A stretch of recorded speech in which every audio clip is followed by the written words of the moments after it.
je voudrais qu'on lise Colossiens chapitre 1er.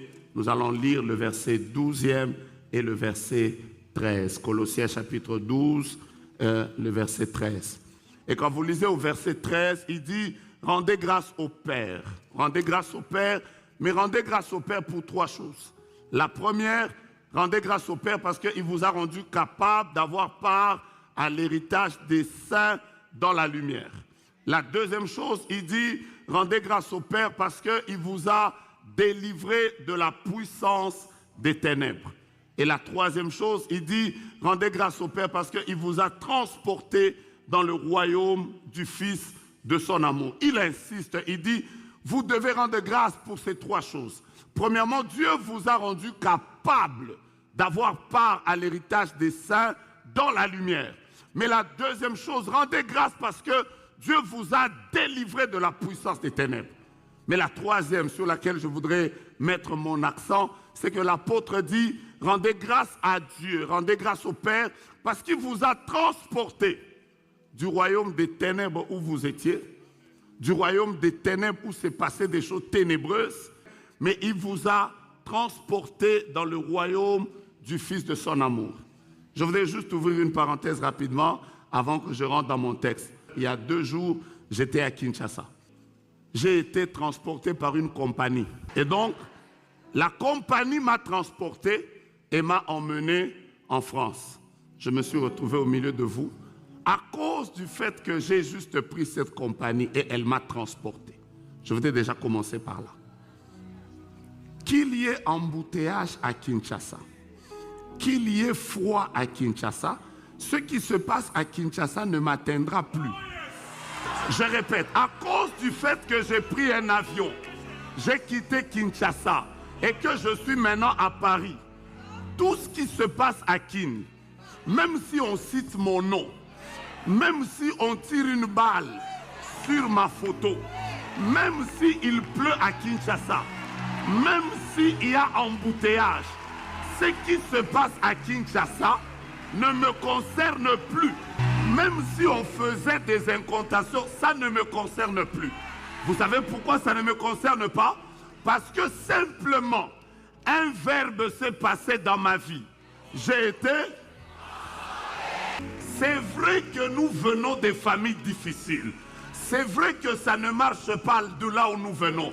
C'est vrai qu'il y a des combats, c'est vrai qu'il y a le diable, c'est vrai qu'il y a les démons. Mais une chose s'est passée dans nos vies, c'est que de là où nous étions, il y a tout ça. D'ailleurs, même quand vous le dites, vous avez raison. Mais une chose aussi s'est passée dans nos vies, c'est que Christ nous a délivrés de la puissance des ténèbres, mais il ne nous a pas laissés dans la puissance des ténèbres. Il nous a pris dans un avion qui s'appelle Jésus Airlines et il nous a... Ça veut dire, si de là où j'étais, on bloquait les vies des gens, il y avait le suicide, il y avait le rejet, il y avait les blocages, il y avait la sorcellerie, il y avait, on bloquait et on bloquait. Parce qu'il faut vous dire que dans le royaume des ténèbres, il y a trop de cadenas. Le diable a trop de cadenas. Il bloque les mariages, il bloque la maternité, il bloque la santé. Mais dans le royaume de celui dans lequel je venais vous parler, lui, il a les clés. J'étais en train de dire, entre celui qui a les cadenas et celui qui a les clés, vous ne trouvez pas que celui qui a les clés est plus important que celui qui a les cadenas? Apôtre, le plus grand problème des chrétiens aujourd'hui, c'est qu'ils se préoccupent beaucoup plus de d'où ils viennent que de où ils sont maintenant. Ta vraie vie, ce n'est pas d'où tu étais. Ta vraie vie, c'est où tu es maintenant. J'ai déjà entendu des personnes compter. Ils ont la maîtrise de la démonologie. Ils peuvent vous dire qu'il y a Satan. Dans les airs, il y a tel esprit. Après tel esprit, il y a tel autre esprit. Après tel autre esprit, il y a tel autre esprit. Frère, ce que vous nous dites là, ça se passe là-bas. Mais maintenant, nous, on n'est plus là. Nous, on est dans le royaume. Notre vraie vie, on ne devait pas nous expliquer ce qui se passait d'où nous venons. Normalement, on doit nous exhorter sur comment vivre où nous sommes. Ta vraie vie, c'est qu'il s'est passé quelque chose le jour où tu as reçu Jésus comme Seigneur et Sauveur. Ce qui s'est passé, c'est ceci. Jésus t'a d'abord délivré de la puissance des ténèbres. Ensuite, il ne t'a pas laissé là. Tu es trop préoccupé des choses qui se passent là. Jésus t'a récupéré. Il t'a pris. Il t'a mis dans Jésus-Christ Airlines. Et il t'a transporté. Tu vois où tu es? Maintenant, pendant que je parle, tu es dans le royaume de lumière. J'ai commencé par vous dire que je viens de Kinshasa. Maintenant que je suis ici, quelle est la police qui doit m'attraper? Je dépends de quel code routier? Je vis quel climat? Comment tu imagines que ta vie peut avoir été bloquée là alors que tu es là? Nous sommes venus pour qu'on nous explique comment on vit ici. Parce que c'est ici où il y a notre vraie vie. Notre vraie vie, c'est ici. Les lois de là et les lois d'ici sont différentes. Le problème avec les chrétiens aujourd'hui, c'est que l'homme de Kinshasa veut vivre à Paris comme s'il était à Kinshasa. Je vais vous dire comment tu peux vivre ta vraie vie. Parce que dans le royaume d'où nous sommes, les choses ne fonctionnent pas comme de là où nous venons. Et la plus grande faiblesse de l'Église actuelle, c'est que des gens ont été délivrés, ils se sont retrouvés, ils sont dans le royaume de Dieu, mais ils ont décidé de vivre dans le royaume de Dieu avec la mentalité de d'où ils viennent. Nous ne manifesterons pas Christ comme ça. Si vous voulez manifester Christ, le vrai, il faut juste comprendre, et je vous dis c'est très facile, comprendre comment ça fonctionne dans le royaume où tu es. Dès que tu comprends comment on fonctionne dans le royaume, bien aimé, les universités, les nations, les villes vont être bouleversées. Vous savez pourquoi? Parce que tu as simplement compris comment ça fonctionne chez nous. La première loi qui existe dans le royaume, c'est que la personne principale, c'est le roi. Dans le royaume, tu ne peux pas évoluer dans le royaume si tu n'aimes pas le roi. Dans le royaume, il n'y a aucun autre qui mérite la gloire. La Bible dit, tu aimeras le Seigneur ton Dieu de tout ton cœur, de toute ta force, de toutes tes pensées, de toute ton âme. Tu aimeras le Seigneur. Quand vous êtes dans le royaume, aucune autre volonté ne peut primer que la volonté du roi. Ça veut dire, même ce que j'aime, quand le roi me dit, c'est à moi, je le lui donne. Je n'aime pas Dieu pour ce qu'il me donne. J'aime Dieu même quand il ne me donne pas. Je n'aime pas Dieu parce que je suis riche. J'aime Dieu même dans la pauvreté. Ma vie, c'est le roi. Le jour où il me dit, vide ton compte, je le vide. Voilà pourquoi l'apôtre Paul pouvait dire, qui me séparera de l'amour de Christ? Est-ce la nudité, le péril, le manque? Est-ce le siècle présent? Est-ce le siècle à venir? Il a dit, dans toutes ces choses, nous sommes plus que vainqueurs. Vous savez, la plus grande difficulté qu'on a à l'église aujourd'hui, c'est que beaucoup de personnes vivent dans des pays démocrates. Vous savez, à cause de ça, nous pensons que nous venons à l'église comme des démocrates et que notre volonté prime au-dessus de la volonté de Dieu. Non! Non, dans le royaume d'où nous venons, les hommes les plus forts, ce sont les personnes qui soulèvent les poids. D'ailleurs, l'homme le plus fort actuellement, c'est un Burkinabé. Il s'appelle Iron Bibi, à cause du fait qu'il a soulevé une charge de plus de 231 kilos. On le considère qu'il est l'homme le plus fort. Pourquoi? Parce qu'il a soulevé des poids. Mais écoutez-moi, ça se passe là. Mais ici où nous sommes, les hommes les plus forts, ce ne sont pas les hommes qui soulèvent les poids. Ce sont les hommes qui sont brisés. Dis à ton voisin, c'est les personnes brisées qui supportent le poids de la gloire. La gloire, c'est un poids. Mais la gloire ne descend jamais sur la vie de la personne que Dieu n'a pas brisée au préalable. Donc dans notre royaume, nous ne fonctionnons pas comme dans le monde. Voilà pourquoi nous ne cherchons pas à être les plus importants. Nous cherchons au contraire que Dieu nous brise. Parce que plus il nous brise, plus il prend possession de nous.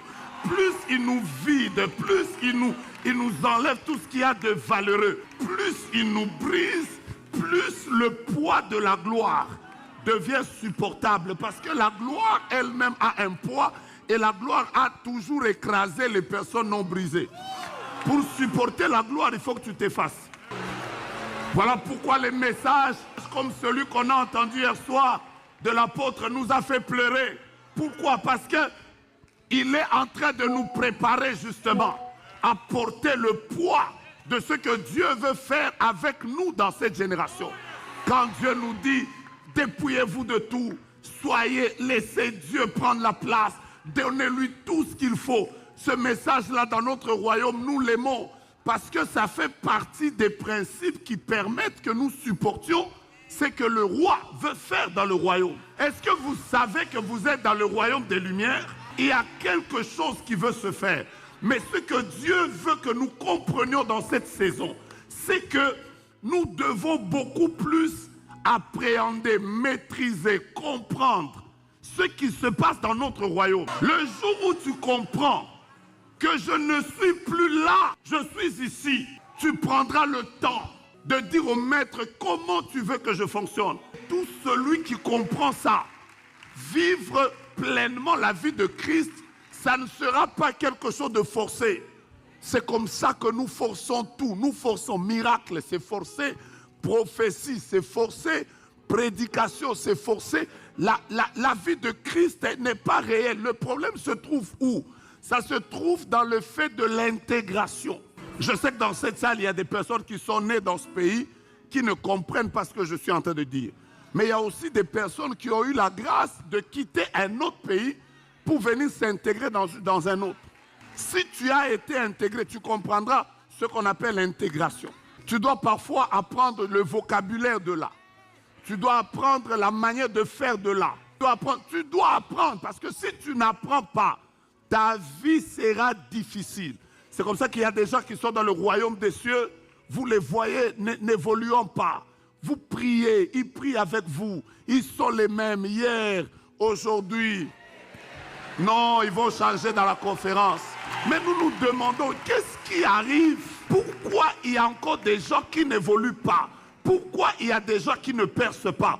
Pourquoi il y a très peu de résultats? Pourquoi après prière, conférence, il y a très peu de résultats? C'est parce qu'il y a des gens qui ne comprennent pas comment on fonctionne ici. Ce que tu devais faire comme travail tous les jours de ta vie, c'est de comprendre où je suis, comment on fait, comment on marche. Voilà pourquoi nous aimons la parole de Dieu.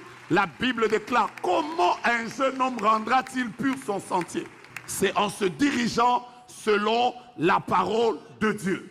La Bible déclare, heureux l'homme qui ne marche pas selon le conseil des méchants, qui ne s'arrête pas sous la voie des pécheurs, qui ne s'assied pas en compagnie des moqueurs, mais qui trouve son plaisir dans la loi de l'Éternel. Donc la loi de l'Éternel, en réalité, c'est la constitution du lieu où nous sommes. Et tous ceux qui trouvent leur plaisir dans la loi de l'Éternel et qui la méditent jour et nuit, voici les choses qui leur arrivent. Ils commencent à manifester naturellement la vie de Christ.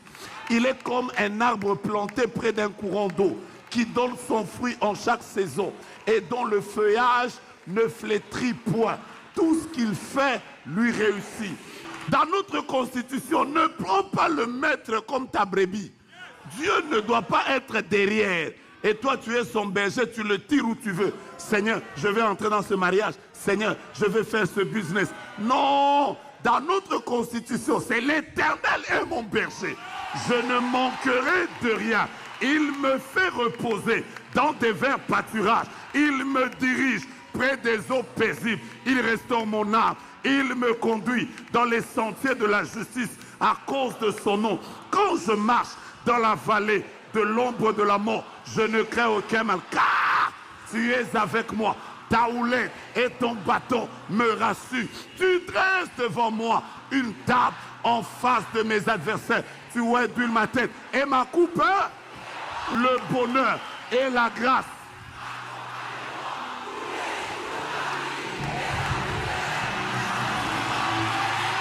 Jusqu'à la fin de mes jours, c'est tout ce qu'on fait. Ta vraie vie, c'est ici. Deuxième loi qui existe dans le royaume. Et tous ceux qui ont maîtrisé cette loi ont manifesté Christ. Dans notre royaume, il y a ce qu'on appelle la loi de la ressemblance. Déjà, notre roi lui-même, la Bible l'appelle, il est l'image du Dieu invisible. Ça veut dire le roi lui-même, il est l'image de Dieu. Et dans le royaume où nous sommes, personne ne doit fonctionner en ayant une autre image que l'image du roi. C'est la loi du royaume. Avoir l'image du roi, c'est une loi du royaume. C'est comme ça que vous allez voir l'apôtre Paul plusieurs fois, il revient sur le terme image. Il dit par exemple dans 2 Corinthiens chapitre 3 verset 18, il dit nous tous qui, le visage découvert, contemplons comme dans un miroir la gloire de l'Éternel, nous sommes transformés en la même image que lui, de gloire en gloire comme par le Seigneur l'Esprit. Quel est le travail que fait le Saint-Esprit dans nos vies?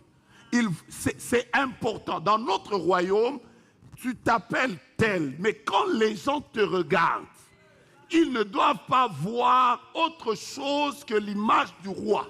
L'apôtre Paul dit par exemple qu'il est dans Romains chapitre 8, il est en train de dire que nous avons été prédestinés à être semblables à quoi? À l'image de son Fils. Tu es dans le royaume. Quand les gens te regardent, tu ressembles à qui? Tu ressembles à qui? Car ceux qu'il a connus d'avance, il les a aussi prédestinés. Il les a prédestinés à quoi? À être semblables à l'image de son Fils. Bien-aimé, la Bible déclare que nous serons comme il est. Ça veut dire que Dieu veut voir dans tous les sujets de son royaume l'image de Christ. Ne viens pas nous dire, moi je suis toujours comme ça. Moi on me connaît. Moi depuis longtemps, je suis impulsif, colérique. Je réponds toujours non. On n'a pas besoin de toi. Nous dans notre royaume, on veut voir. On veut voir l'image du roi. Ça veut dire qu'il faudrait qu'après cette conférence, quand tu vas aller n'importe où que tu seras, que les gens regardent ta vie, ils disent c'est Joe Grace, mais l'image qu'il dégage, c'est l'image du roi. Voilà pourquoi chez nous c'est beau d'être puissant et d'être humble. C'est beau d'avoir beaucoup d'argent et d'être saint. Parce que du reste, beaucoup d'argent, la royauté et la sainteté ne se contredisent pas. Ne me tuez pas encore. Ne me lapidez pas. Est-ce que vous savez que Dieu a l'or et l'argent chez lui? Mais en même temps, il est saint, saint, saint. Comment il peut être, l'or et l'argent lui appartiennent, en même temps il est saint? Ça veut dire et l'argent et la sainteté ne se combattent pas. Quel que soit ce que tu deviendras dans la vie, quel que soit ce que Dieu fera dans ta vie, que tu deviennes grand, que tu deviennes puissant, que tu deviennes le plus grand prédicateur de la francophonie, que tu sois le plus grand pasteur du siècle, dans le royaume, tu auras des problèmes avec le maître si quand lui-même te regarde, il ne voit pas l'image de son Fils. La Bible déclare qu'il y aura des gens qui diront « Nous avons prophétisé en ton nom, nous avons fait des miracles, nous avons. » Il leur dira « Je ne vous ai jamais connu. » Du reste, l'enlèvement se passera comme un aimant. Quand vous prenez l'aimant, vous mettez le bois, vous mettez la paille, vous mettez les pierres et vous mettez les éléments ferromagnétiques. L'aimant n'attire que les choses qui sont de la même nature. Donc même quand Jésus reviendra, il se tiendra sur les nuées. Vous savez qui monteront naturellement? Ce sont seulement les personnes qui ont sa nature qui seront attirées. Ce sont les personnes qui ont son image qui monteront naturellement. Il n'y aura même pas à dire j'avais chanté. Est-ce que tu as son image? Quand tu es seul, est-ce que tu as son image? Quand tu es dans le couple, est-ce que tu as son image? Est-ce que tu es à l'image et à la ressemblance de Dieu? Dieu cherche des personnes qui, quand on les regarde, on voit l'image de Christ. Dieu cherche des personnes, quand elles chantent, quand elles sont à la maison, quand elles sont mariées, quand elles sont épouses, ministres, présidents, tout ce que Dieu cherche, c'est une loi importante de là où nous sommes. Dieu il veut voir son image, c'est tout ce qu'il veut. Écoute, mets make-up, mets même première couche de make-up, deuxième couche de make-up, ajoute même fixateur. Ce que Christ veut voir, c'est son image en toi. Voilà pourquoi une des grandes prières que font les personnes qui sont là, c'est toujours « Seigneur, brise-moi, je veux te ressembler. Enlève de moi tout ce qui n'est pas de toi.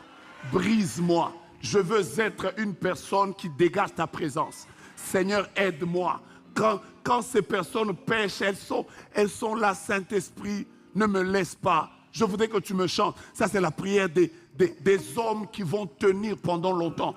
Dieu est en train de travailler l'image dans leur vie. Mais il y a une troisième loi qu'on appelle la loi de la croissance. Vous ne pouvez pas être dans le royaume et rester au même niveau.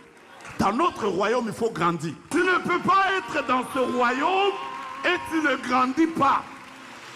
Voici ce qu'a dit notre Pépé. Dieu te fait entrer dans le royaume comme enfant. Mais tu ne dois pas rester enfant. À un moment, tu dois être doulos. Tu dois être serviteur. Mais à un moment, tu dois quitter la dimension de serviteur pour être ami. Dieu dit, je ne vous appelle plus serviteur, mais je vous appelle ami. Mais à un moment, tu dois sortir de la dimension d'ami pour entrer dans la dimension d'épouse. Dans le royaume, on doit grandir.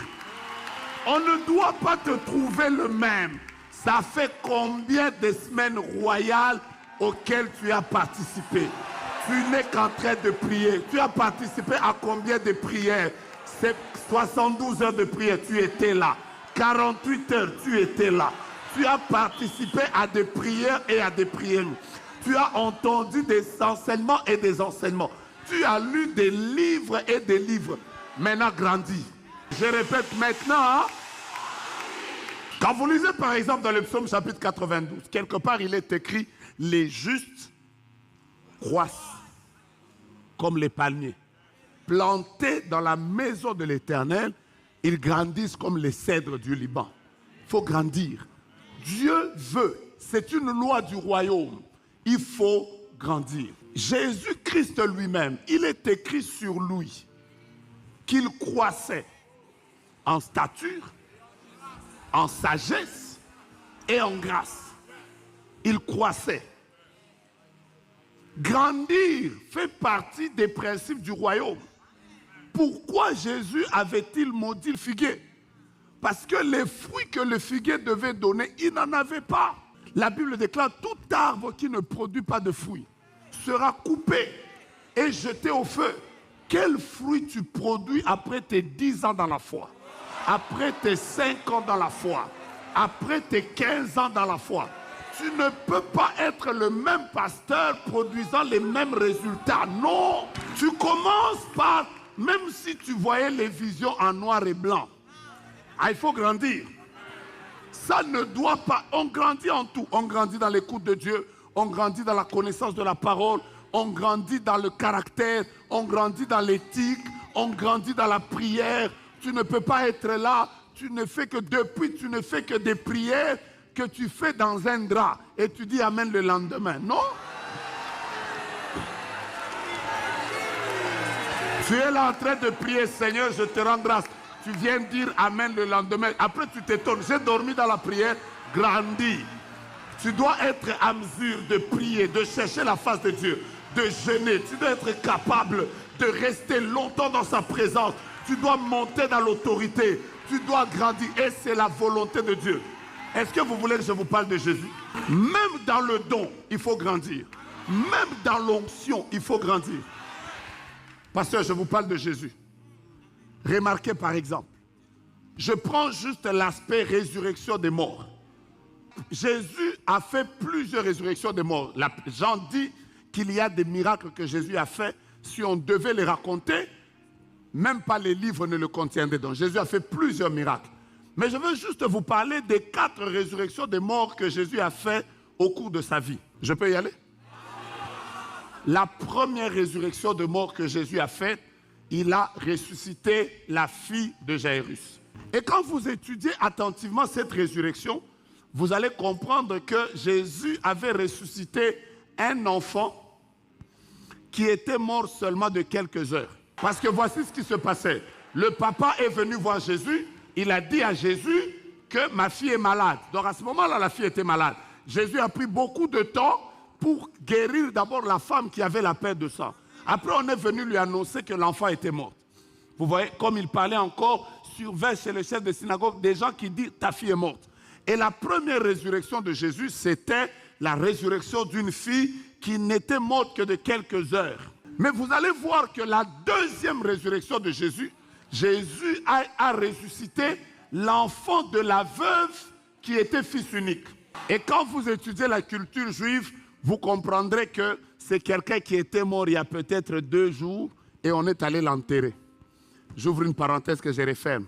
Tous les juifs du temps de Jésus, on les enterrait enfermés dans un linceul. On les enfermait comme ça avec des linceuls et on allait les enterrer. C'est comme ça qu'on a enterré Jésus, c'est comme ça qu'on a enterré Lazare. Mais curieusement, quand on parle du fils unique, la Bible est en train de dire qu'on était allé l'enterrer dans un cercueil. J'ouvre une parenthèse que je referme. Or, le mot cercueil et le mot arche ont la même racine en hébreu. C'est le mot Aaron. Or, dans l'arche, tout ce qui pourrissait à l'extérieur, une fois dans l'arche, ça ne pourrissait pas. Vous voyez la manne, par exemple, elle pourrissait après 1 jour. Mais dès qu'on l'a mise dans l'arche, ça ne pourrissait pas. Parce que dans l'arche, ça combattait le dépérissement. Je suis juste en train d'ouvrir une parenthèse pour dire qu'on a pris un mort et on l'a placé dans une arche.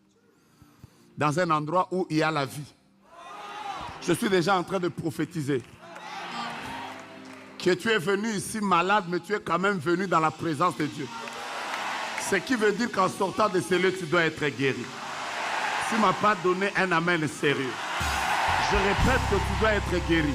Mais vous verrez que Jésus a d'abord guéri quelqu'un de quelques heures, mais après il a évolué. Il a maintenant guéri quelqu'un de quelques jours. La troisième résurrection, il a ressuscité Lazare. Mais c'est monté. Ce n'était plus la résurrection des heures. Ce n'était plus la résurrection de 1 jour. C'est devenu la résurrection de 4 jours. Vous voyez comment ça grandit? Et la dernière résurrection, quand Jésus est ressuscité, la Bible déclare les saints qui étaient morts il y a longtemps se sont réveillés. Donc c'était la résurrection de plusieurs années. Vous voyez comment la grâce de Jésus grandissait? Écoute-moi, aujourd'hui tu es comme ça, demain tu dois changer. Après, je répète, après demain tu dois changer. Mais c'est ton amen qui ne me plaît pas beaucoup.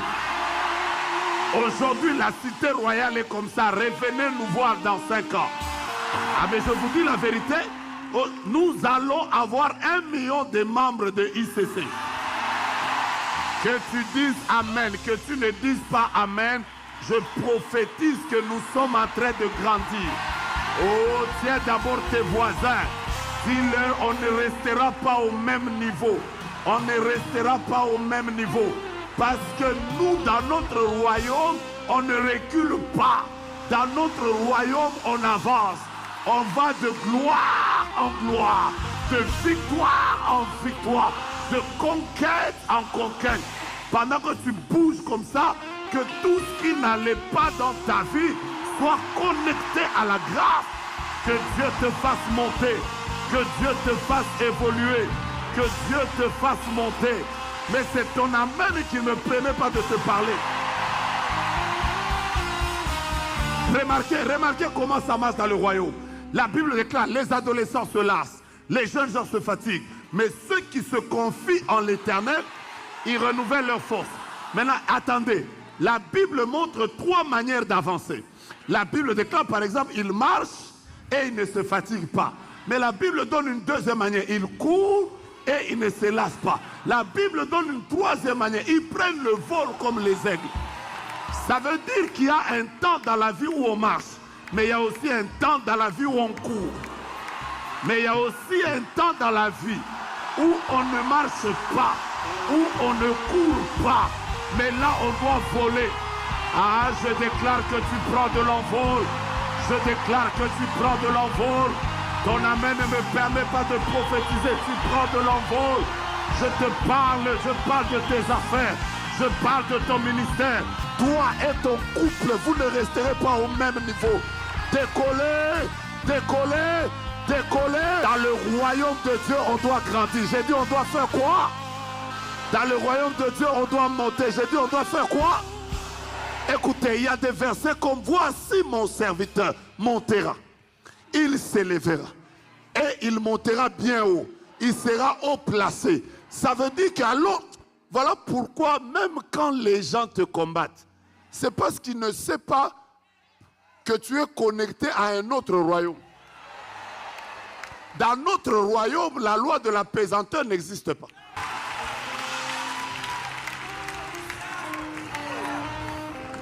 Tout ce qui monte est attiré. Vous savez pourquoi est-ce que Jésus est monté au ciel sans que la pesanteur l'attire? Parce que quand il est ressuscité, il a porté un corps qui n'était plus connecté à la terre, mais qui était connecté au royaume. Tu ne dois pas rester là, tu es un jeune, tu ne fais que les mêmes choses. Non, non, non, non, non, non, non, non, non. Dans un mois, si tu gagnais 10 âmes au Seigneur, tu dois maintenant gagner des villes. Si tu gagnes des villes au Seigneur, tes croisades doivent monter. Dans le royaume, on grandit. Dans le royaume, on grandit. J'entends quelqu'un déclarer très fort, Père, je me tiens dans ta présence. Je suis connecté à ton royaume. Aide-moi à grandir. Aide-moi à grandir.